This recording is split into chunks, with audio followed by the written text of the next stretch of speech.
Good morning. Good morning. Thank you all for coming, and I think we can all recognize that this has been a tremendous session of Kent Presents, and the exchange of ideas has been just amazing, and perhaps we can signify our thanks to Ben and Donna Rosen for putting it together.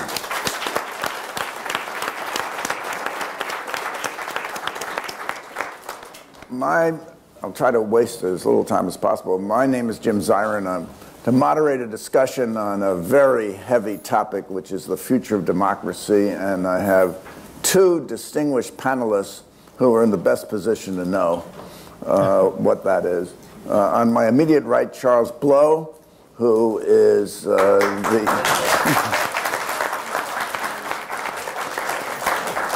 extraordinary polemical columnist for the New York Times, who holds society and particularly the Trump administration up to nature and doesn't like what he sees. On my far right is Eddie Glaude Jr., an old friend, chairman of the Department of African American Studies at my alma mater, Princeton University, where he lectures to packed lecture halls.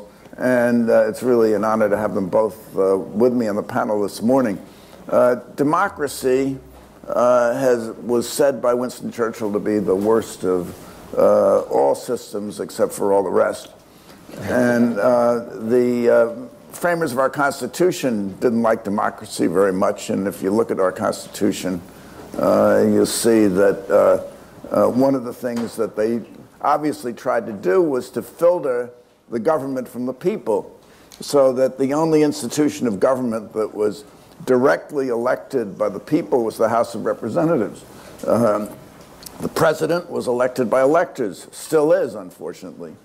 The senators, until the early 20th century, were elected by the state legislatures, which owned the Senate. Then they changed it. Supreme Court was appointed by the president.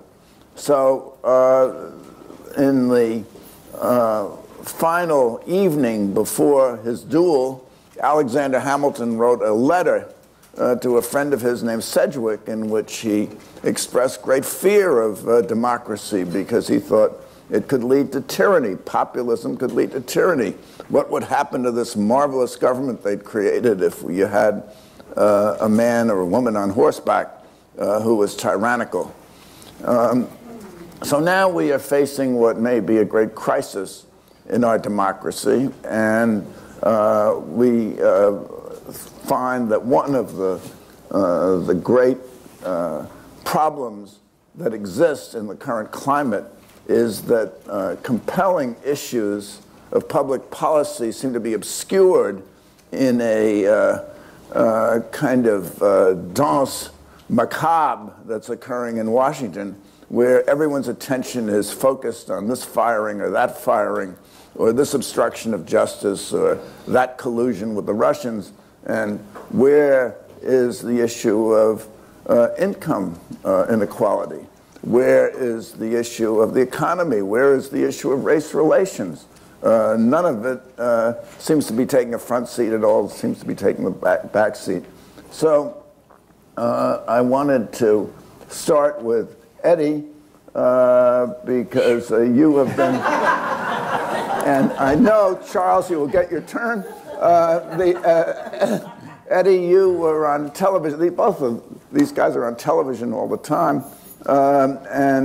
Eddie, you quoted Dietrich Bonhoeffer recently on television, and when he said that the greatest enemy, hope I have this right, the greatest enemy of the good is stupidity, not malice. And do you think that the Trump administration is so stupid that it's become the enemy of the good? Well, I subsequently tweeted. Well, thank you, Jim.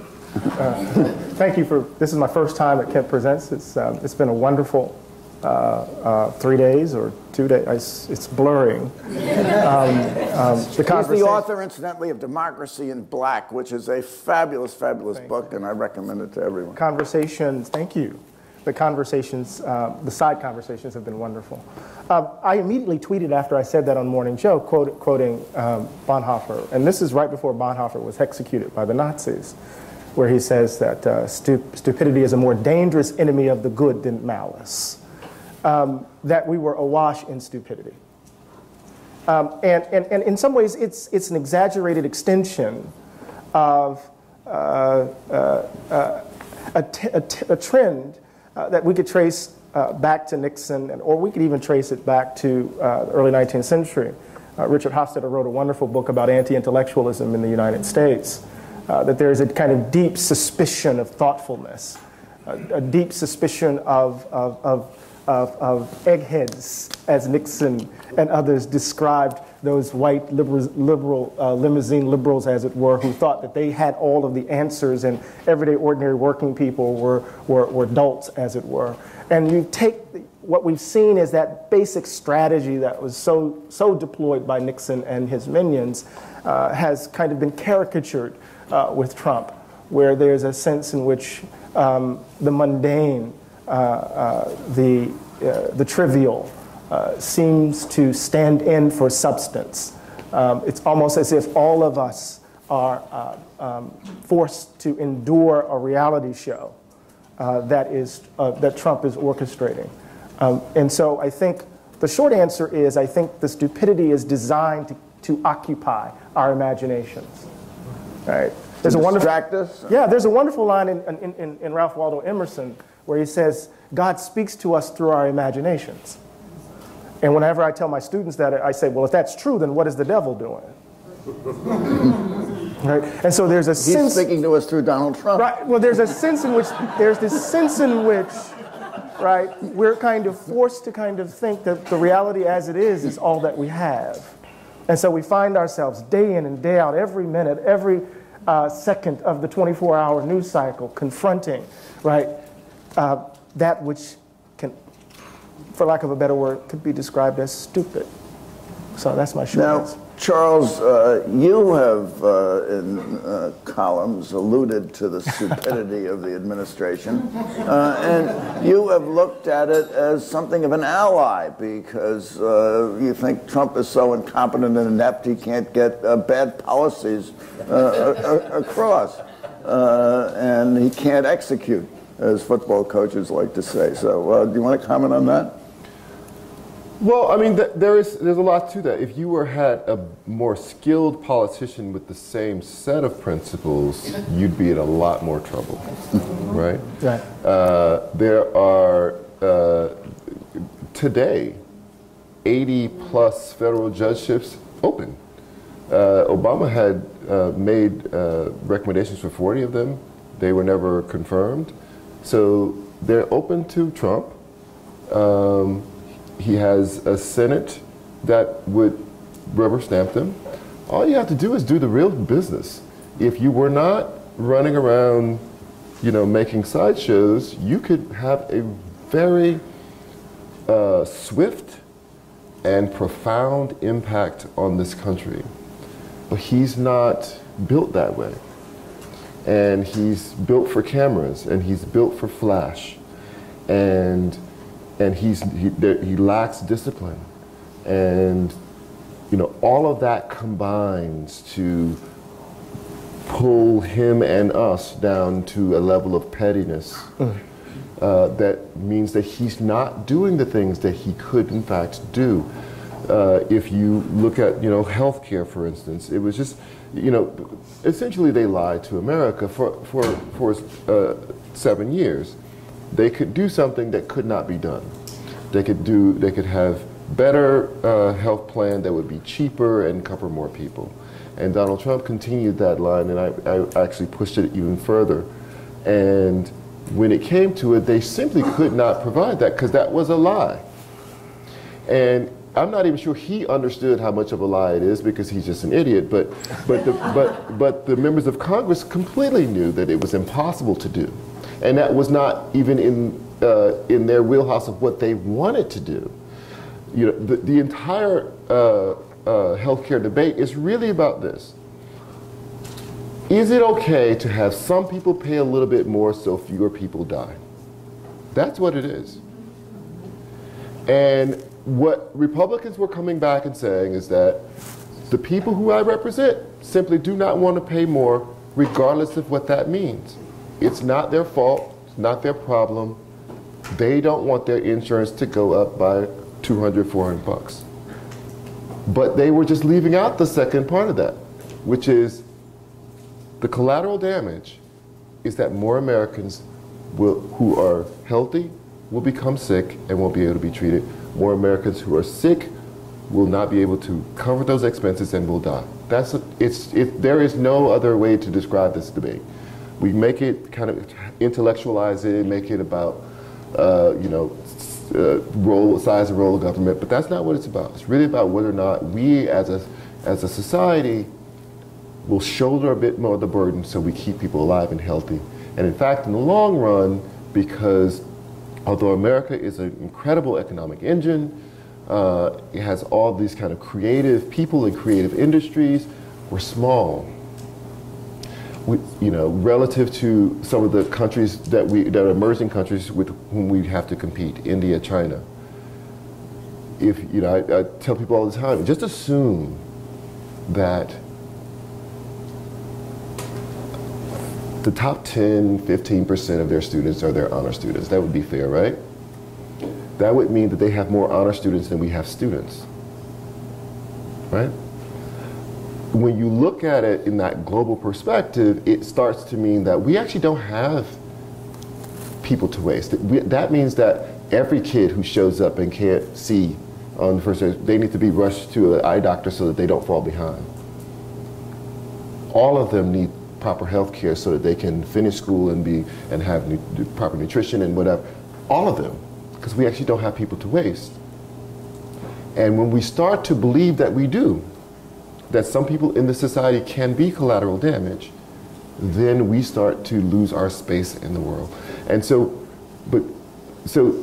Trump is not dealing with that. He could have wrestled that to the ground and gotten the votes if he actually understood what they were voting about. He didn't. But he's not doing the work. Someone doing the work with the persistence and the mental capacity and the fervor and the passion could really do damage. He's not capable. Well, there's another issue where recently you've become quite excited and where you've spoken out. You make me sound like a screaming crazy man. Screaming crazy man. You have a bully pulpit at the New York Times and have illustrated the importance of pushback and that all citizens really have to push back and speak out about this, particularly speak out. And the other issue, and I'll get to Eddie on this and others, but another issue you've become exercised about recently has been the ban of transgenders from serving in the military in any capacity. And you saw it as the beginning of an opening wedge. And you wrote a brilliant column which closed with a quote from a man named Martin Niemöller in the 1930s, where he said, stressed how important it is to speak out against tyranny. He said they came for the socialists, but I wasn't a socialist, so I said nothing. Did not speak out. They came for the trade unionists, but I wasn't a trade unionist, so I didn't speak out. They came for the Jews, and I wasn't a Jew, so I didn't speak out. And then they came for me, and there was no one around to speak for me. Now, you are speaking for the underdog here and the disadvantaged in our society. I mean, do you think we've really gotten to the point where this is the beginning of a kind of crypto-fascism that is taking over our government? Well, what I know is that they are systematically targeting specific segments of the population that were not part of his base. And that is a real thing, and it is happening right now, and it does not always make the headlines, but it is things like a return to a 1990s drug policy, which is directly targeted at African Americans, a return to the use of private prisons, which the Obama administration had walked back from and began to walk back from. They said they wouldn't do that. There are consent decrees right now with cities in America where the cities there were some altercation or shooting or something. Cities, they did an investigation, found that there's a problem, a racial problem in the way they're administering justice. The city and the feds came to a consent decree, and the Justice Department is saying they will not enforce those consent decrees. I don't know what else to make of that, other than to say it is an absolute contradiction to what he said when he started his black outreach. That what the hell do you have to lose? Everything. When he was holding that gay pride flag upside down and saying that I was going to be a better friend to you than Hillary, and then the Department of Education rolls back on transgender people's access to bathrooms in schools, and Trump then tweets this kind of ban on transgender people in the military, even though there are thousands of people already in the military. This idea that they're a burden, well, whatever burden they are, they're already using bathrooms, they're already using medical services. So if it hasn't broken us yet, then what are you saying? They're already there. Well, you have transgenders in efficient military in Israel and in England and France. It's not an issue, it's just a made-up thing. And then literally the next day, Jeff Sessions' Justice Department joins a fight that they did not have to join, were not asked to join. They simply submitted a letter to the court that says the Justice Department does not believe that civil rights protections that that prevent discrimination in the workplace is meant to extend to people who are LGBT.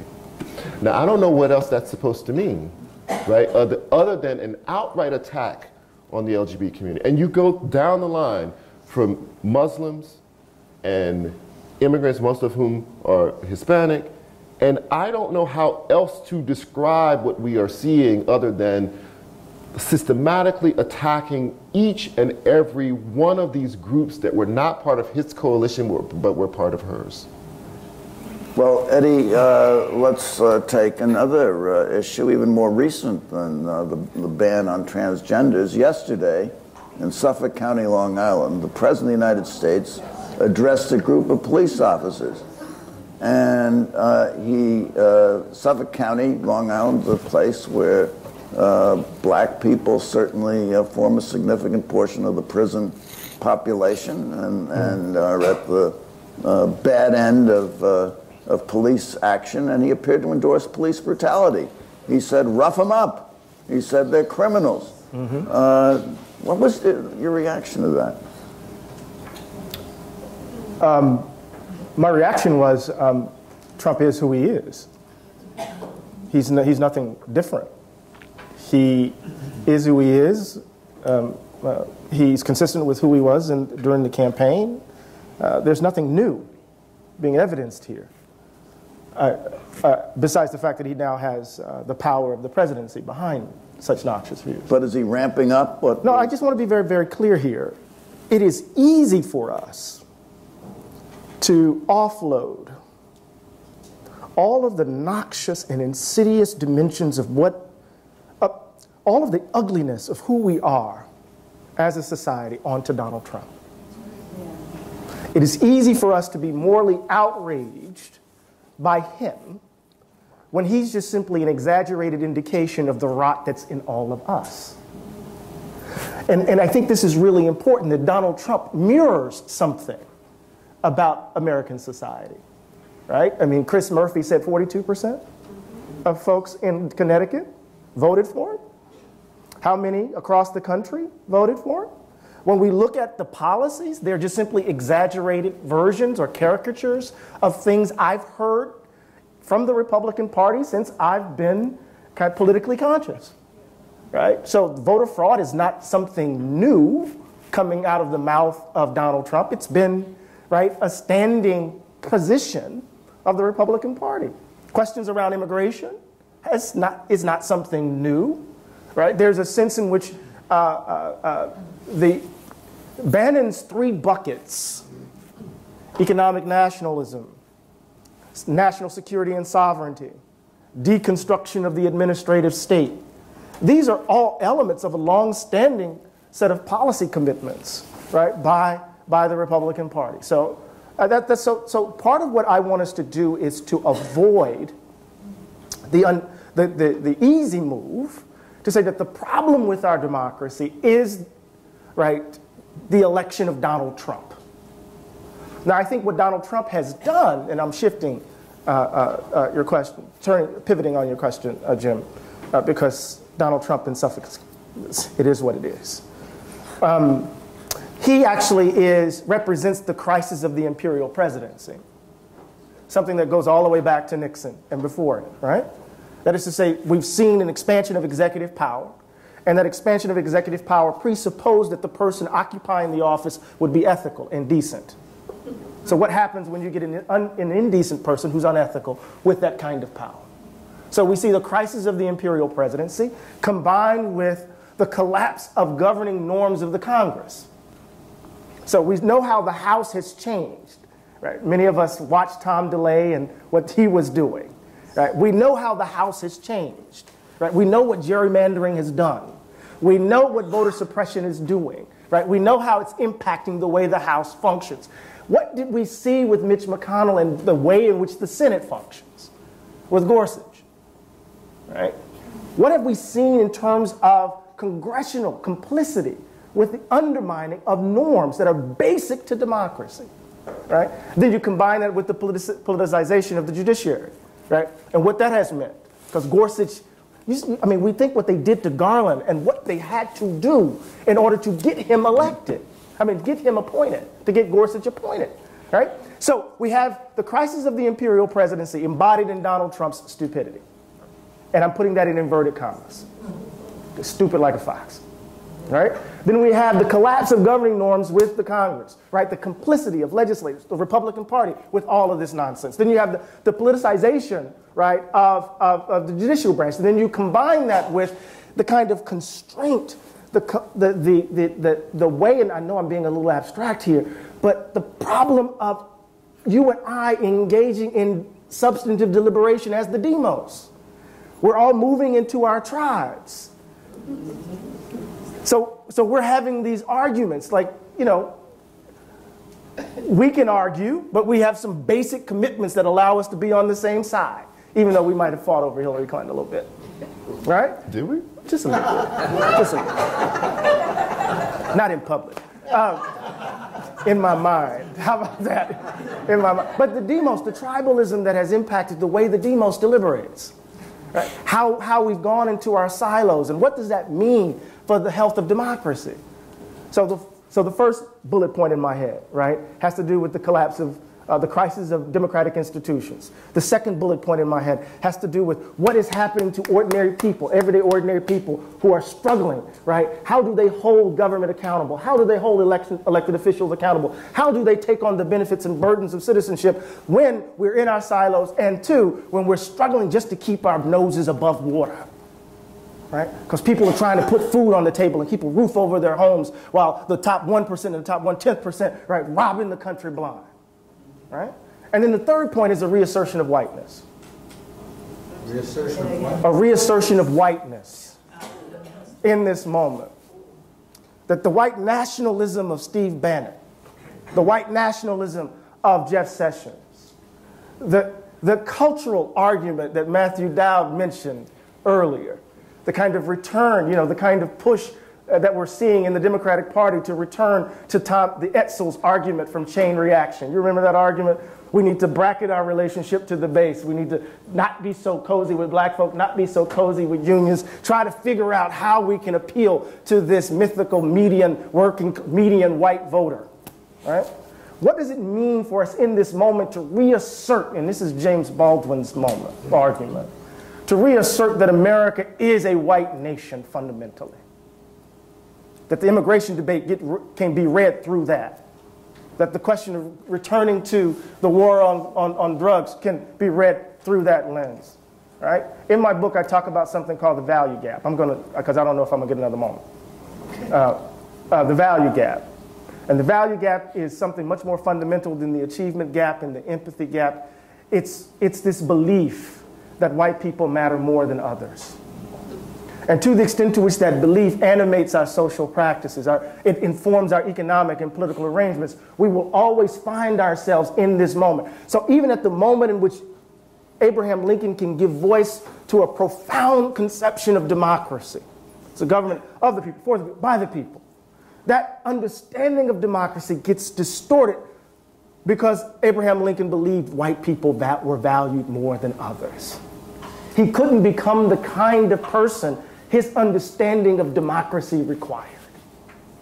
So here we are in this moment, institutions collapsing, the demos not able to engage, to take on the burdens of democracy as it should, and we're experiencing a reassertion of whiteness that's impacting, right, the distribution of benefits and burdens, right, in a moment in which it seems that the nation is collapsing in on itself. So the question was asked to Chris Murphy this morning. Is democracy broken? Is our democracy broken? And the only thing I could say is yes.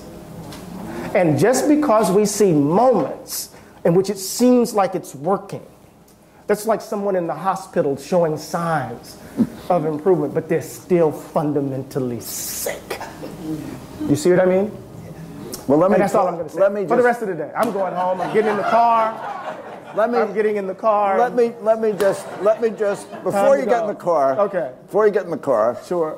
Let me just push you for a minute because you've eloquently described these dark, diabolical forces in our society, and we all may agree that they are terribly unfortunate, and that certainly many of our fellow citizens do believe that white folks matter more, and they value white folks more than black folks. It's unfortunate. Period. We hope, period. Full stop. We hope it'll change. But it hasn't been reflected in our government to this degree. And in 2008, the American people, by a majority of the popular vote and majority in the Electoral College, elected an African-American, Barack Obama.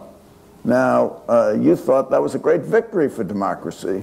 Although when you went to Washington with other black leaders and met with Obama and tried to appeal to him to implement certain policies you favored, you didn't get very far. Why don't you tell us about that? Yeah. So, in my work, I call President Obama a Melvillian confidence man selling the snake oil of hope and change. That's the kind of thing Charles Blow might say. No, see, no, he wouldn't say that. I called him a Melvillian confidence man selling the snake oil of hope and change. And I say that with the understanding that symbolically Obama's presidency meant the world to me. Right? My baby grew up with a black family in the White House. It fundamentally changed how he understood himself. But he also grew up with Trayvon Martin, Mike Brown, Ayanna Mathis, right? So it was that kind of juxtaposition. And so part of what I wanted President Obama to do was to be bold, was to change the frame, not to concede to it. But that's because I'm not a politician, right? But I do know something else happened in 2008. And we can get to the particulars because I don't want to get into an argument about the Obamas, right? His election scared the hell out of white America. Because for the first time in the history of presidential elections, a president was elected without the majority of white voters voting for him. So it was one of the indications of a deep kind of demographic insecurity, right? And that insecurity has evidenced itself around his election. And it also evidenced recent data that for the first time since we've been taking the data, there were more black and brown babies born in the United States than there were white babies. And so there's this sense in which the country, the browning of the country, what Steve Phillips talked about, brown is the new white, right? That it's not in some distant future, that it's happened already, right? And that it's creating all of these kinds of anxieties that's really bubbling up, right, in the body politic in interesting sorts of ways. Now, mind you, I'm not trying to describe the 2016 election in toto by way of this, right? Because we do know when you drill down into the numbers, the country's much more complicated. Right? That it looks much better. But when you think about, right, what happened to produce Trump, I want to argue that it's a combination of insecurities. It's a combination of economic insecurity. It's a combination with demographic insecurity. Paranoid politics. That was deeply and fundamentally exploited, right? And then, how can I put this? Jimmy, I'm writing a book on James Baldwin, so he's always in my head. Right after the March on Washington, this is an extraordinary, I was telling this story earlier. Right after the March on Washington, there was this television show, and they had Marlon Brando, and they had Sidney Poitier, and Harry Belafonte, and Charlton Heston, and they were all talking about what this meant. It was immediately after the march. And the moderator asked Jimmy, if you could wave a wand, magic wand, and say, this is what we need to do. And Jimmy grabs his collar, oh my God, how could I do this, right? And then the guy said, well, I think it's jobs. That will settle the question. And Jimmy said, no, it's much more complicated. He said, and I don't want to get mystical, but he says, if America has to really confront itself, honestly, and what he meant by this is, he said, it has to ask itself the question, why did it need the nigger in the first place? And then he says, I'm not a nigger. I was born into a world that put that label on me. The question is, why did white folk need the nigger in the first place? Whether it's me, whether it's Muslims, whether it's transgender, what is the purpose of that? And how does it get in the way of us living up to the best of our ideals?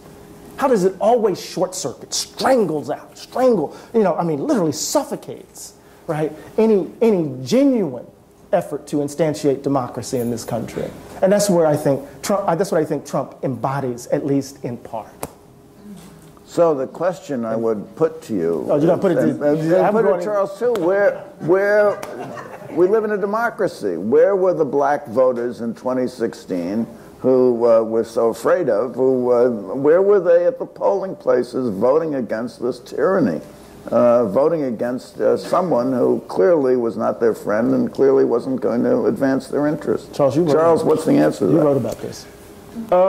There were a couple of, first of all, there's the 3 states that really made the biggest difference, and if you add up the votes by which he won in those 3 states, it's still less than 100,000 people. So it's razor thin.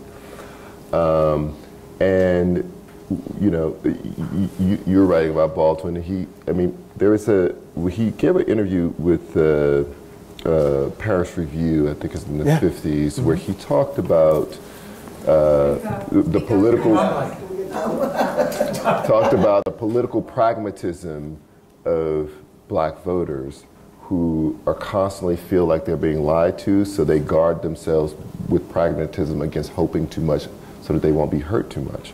And about how that drove white liberals crazy because they thought of it as infantile, and that they, would enlist black intellectuals to go talk to them, and it was this thing, but it was a resistance to it.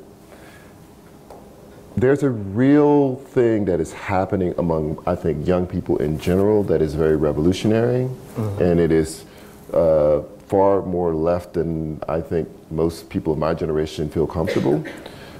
It is particularly acute among young minorities, including African Americans. And these are people who have grown up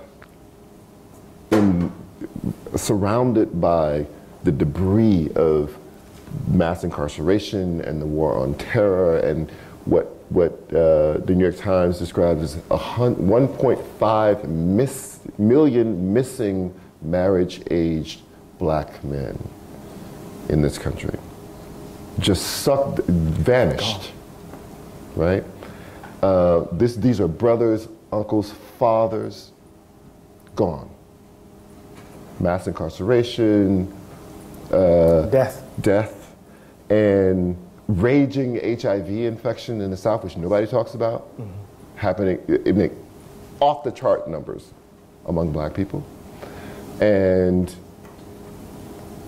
you have to think about, there are 42 million black people in America. Like, a third are too old to marry, a third are children.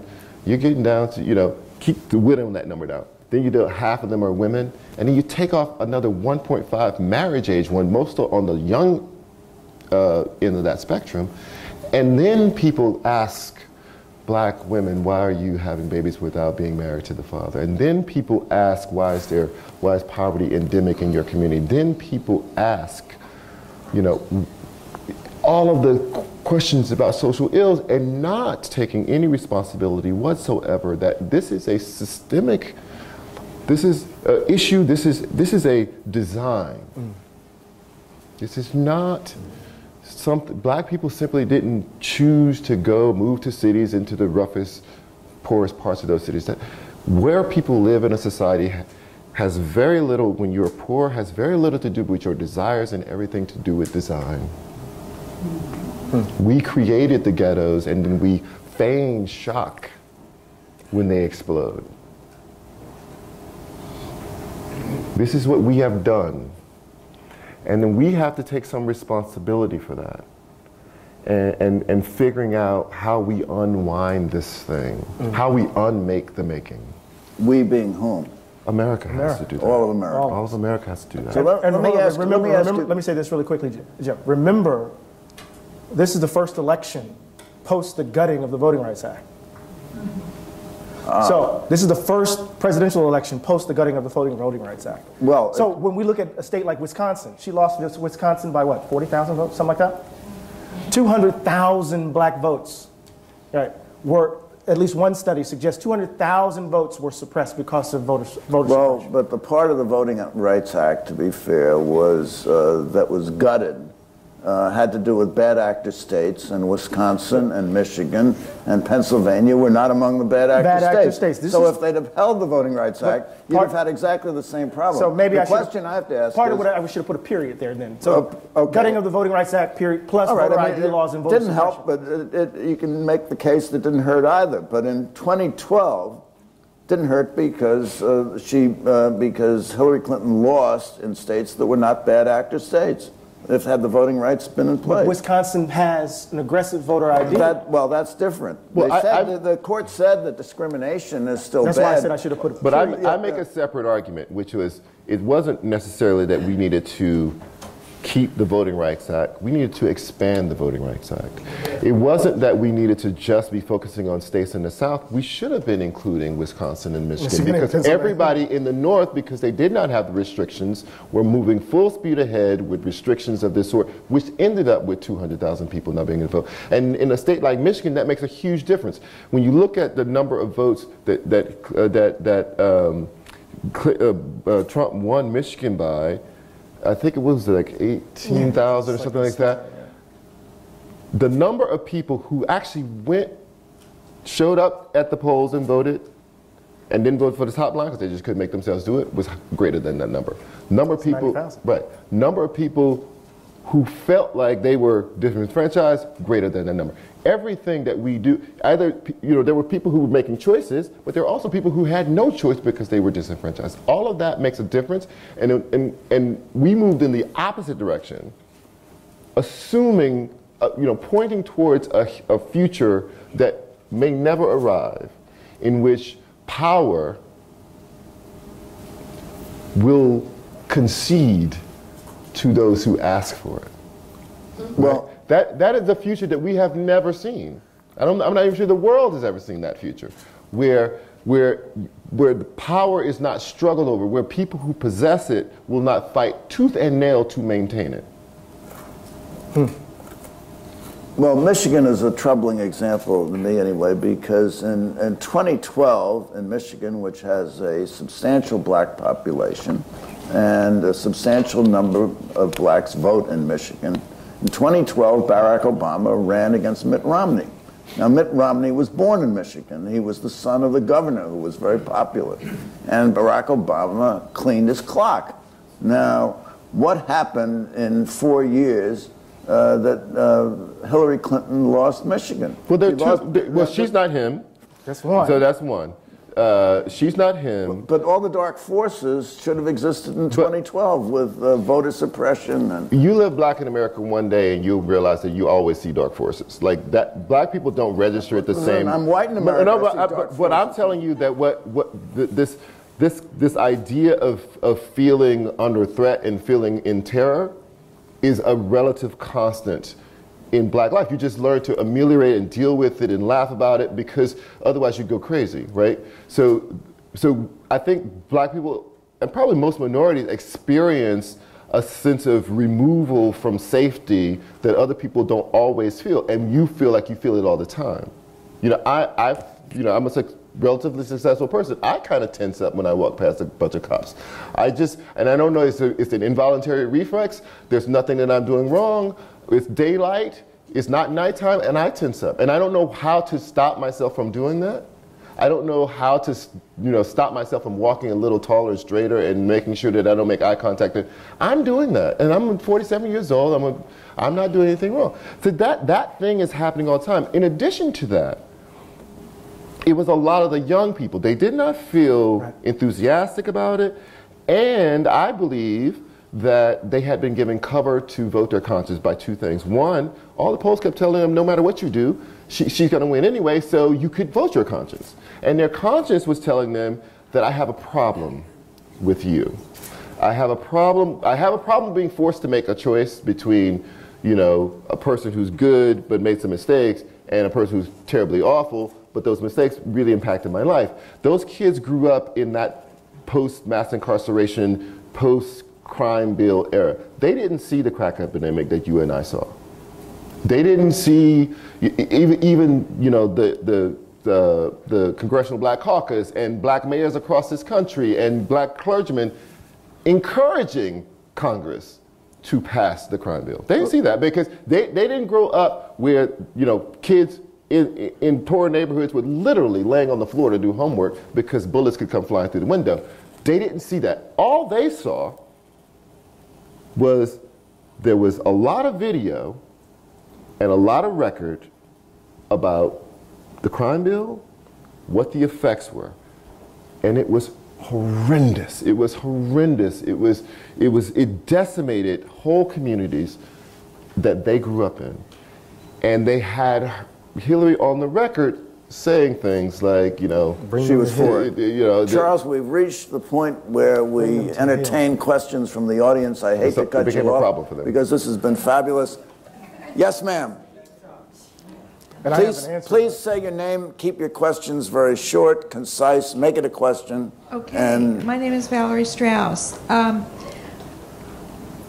I wonder if it's a false comfort to think that Trump can't do that much damage because he's stupid. I mean, stupidity. He managed to become president with all that stupidity, and he can do a lot of things being stupid. So, are you really not that worried? A, and B, I'd like to just ask both of you in terms of the democracy with a small d. It's broken. So did we ever really have it? Do we live in a democracy? Did we live in a democracy before it became broken? And are we living in one now? When you look at the wealth distribution, are we living in an oligarchy? Broadly speaking, what are we living in? So first, let me say this. I'm not saying you should be comfortable. I'm saying that this is one of the only little pieces of silver lining that you can grab hold of. That's all I'm saying. Like that's, chaos. It's going to be horrible. I'm just saying that if he were efficient, it would be incredibly horrible. Right? That's all I'm saying. But the second thing, there's one point that I want to bring up, but I thought you made some really important points about democracy. One that I want to point out, which is becoming a crisis and will only get worse, which is the way that the framers of the Constitution designed it was to protect the interests of small states from the tyranny of big states, right? Well, that problem continues to get worse as particularly young, white, educated people flee many of these middle of the country states to the coast. And so you're getting, on the coast, you're getting more homogenous liberal, and in the middle, you're getting more homogenous conservative and older, right? And you're getting the kind of bump in the baby boom where people are reaching retirement age, and when people reach retirement age, they're more likely to move to rural places, right? And so you're getting a concentration in both places.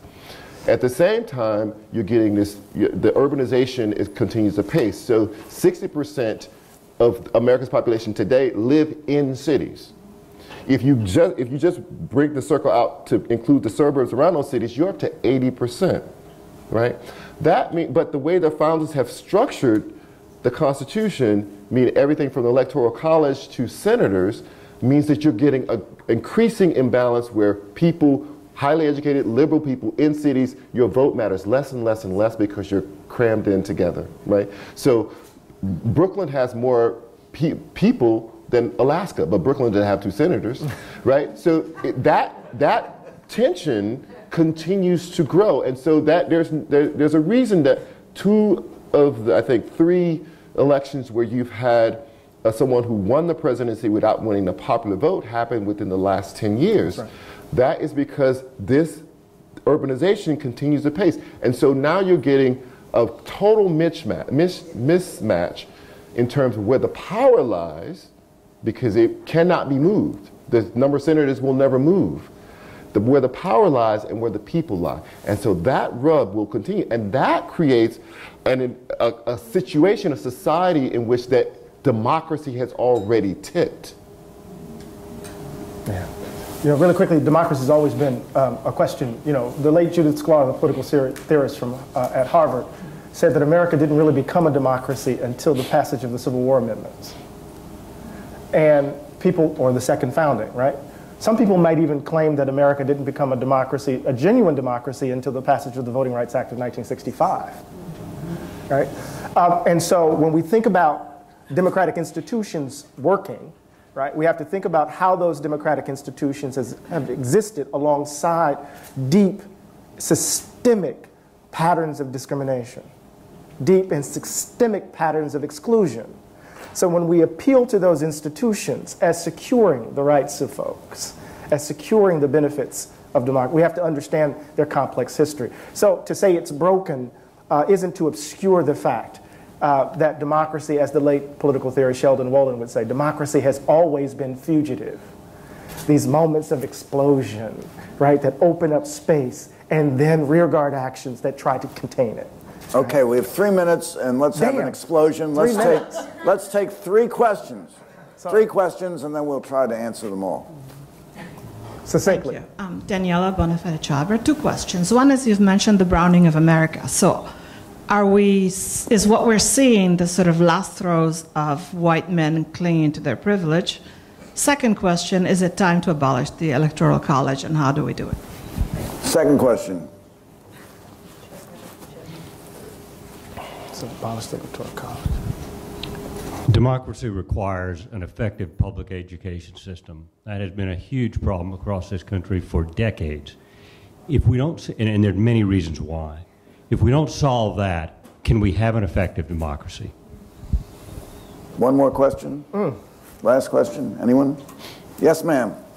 I heard you speak at Tulane University 3 days before the inauguration, and people were we were all still shell-shocked coming to the concept. Somebody asked you, what can we do? You empowered me. Do you remember the answer? I do not remember. Do you remember You the talked answer? about taking action, and instead of writing letters like we used to do, blah, blah, blah. Can you do it again? Because I can't repeat your eloquence. You can't. I don't remember the question. What was the question? Emailing, Twittering, da-da-da-da-da. Oh, yes. I mean...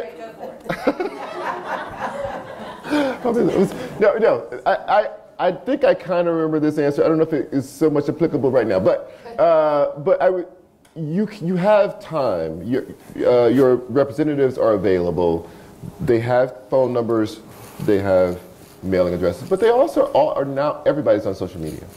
And if you can reach even the president, unfortunately, you can reach anybody, and you have to, all of that, citizenship is an activity. It is an action. And you can't simply think that your only action is during election day. It really does require you to engage, complain. You have to be immersed in that process, probably now more than ever. And if you don't know what to complain about, read Fire Shut Up in My Bones by Charles Blow, Jr.